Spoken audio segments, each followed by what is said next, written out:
আসসালামু আলাইকুম, কেমন আছেন সবাই? আপনারা দেখছেন Maisha aviary and pet info. সাথে আছি আমি মাইশা হাসান।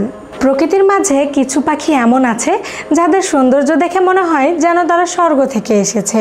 আজ আমরা কথা বলবো এমনই এক দুর্লভ মনোমুগ্ধকর পাখি যার নাম দুধরাজ বা এশিয়ান প্যারাডাইস ফ্লাইক্যাচার। এর সৌন্দর্য ও আচরণ এতটাই আকর্ষণীয় যে একবার দেখলে ভুলে যাওয়া অসম্ভব। এদের এশিয়ার নানা দেশে দেখা যায়, যেমন ভারত, বাংলাদেশ, শ্রীলঙ্কা, পাকিস্তান, মায়ানমার, থাইল্যান্ড, এমনকি চীনের কিছু অংশেও। বাংলাদেশের সাধারণত গ্রামাঞ্চলে, বনে, এমনকি বাগানে দেখা যায় এই পাখি। পুরুষ দুধরাজ পাখির সবচেয়ে আকর্ষণীয় বৈশিষ্ট্য হলো তার দীর্ঘ ও সাদা লেজ। এদের মাথা ও গলার রং হয় চকচকে নীলচে কালো এবং চোখের চারপাশে থাকে নীল রঙের রিং। অন্যদিকে স্ত্রী পাখির শরীর লালচে বাদামি এবং লেজ তুলনামূলক ছোট। এই পার্থক্য দেখে সহজেই বোঝা যায় কে পুরুষ আর কে স্ত্রী। দুধরাজ পাখি সাধারণত পাতাঝরা বনে, গাছপালা ঘেরা বাগানে বাস করে। এরা খুবই চঞ্চল এবং নিঃশব্দে গাছের ডালে উড়ে বেড়ায়। এদের খাদ্য তালিকায় থাকে বিভিন্ন ধরনের উড়ন্ত পোকামাকড়, যেমন মশা, মাছি, প্রজাপতি।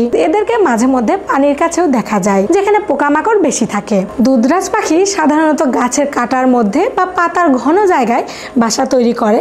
স্ত্রী পাখি 2 থেকে 3টি ডিম দেয় এবং উভয় মিলে ডিমে তা দেয়। বাচ্চা ফোটার পর বাবা মা মিলে তাদের খাবার খাওয়ায় এবং যত্ন করে বড় করে তোলে। এদের শারীরিক গঠন খুবই আকর্ষণীয়।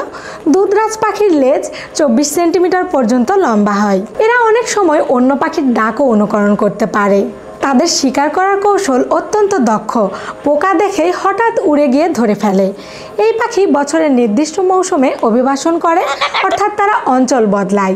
দুধরাজ পাখি বর্তমানে এখনও বিপন্নের তালিকায় না থাকলেও বনভূমি ধ্বংস, কীটনাশকের প্রভাব ও দূষণের কারণে এদের সংখ্যা কমেছে। আমাদের উচিত এদের রক্ষা করা, পরিবেশ রক্ষা করা, যাতে প্রজন্মের পর প্রজন্ম এই অসাধারণ পাখিকে দেখতে পায়। প্রকৃতির এই আশ্চর্য সুন্দর সৃষ্টি দুধরাজ পাখি আমাদের জন্য একটি জীবন্ত রত্ন। আপনি কি কখনো এই পাখি দেখেছেন? নিচে কমেন্টে কিন্তু জানাতে ভুলবেন না। আর যদি ভিডিও ভালো লাগে তাহলে লাইক দিন, শেয়ার করুন ও আমার চ্যানেলটি সাবস্ক্রাইব করতে ভুলবেন না।